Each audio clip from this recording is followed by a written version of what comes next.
Na tento experiment budeme potrebovať jeden pohár prázdny, najlepšie suchý, jednu nízku sviečku, najlepšie, zapalovač alebo zápalky a vodu a hlboký tanier, ktorý bude asi najdôležitejšia vec v tomto experimente. Experiment začneme tak, že do hlbokého taniera nalejeme vodu asi do hĺbky 0,5 cm a zhruba do stredu položíme sviečku. Tu potom zapalíme.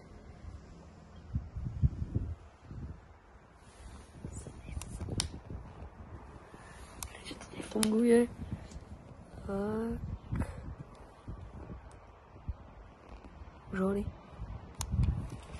A potom ju zakrieme pohárom.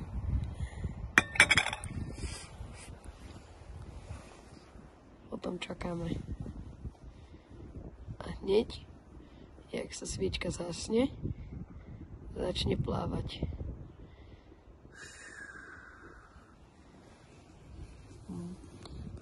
Tak sa to zaplnilo plynom.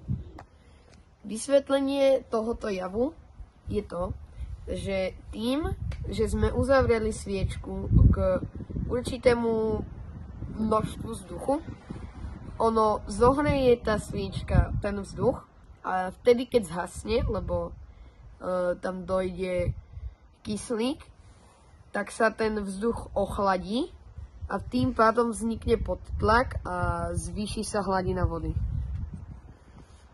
A začne zároveň aj trochu plávať sviečka.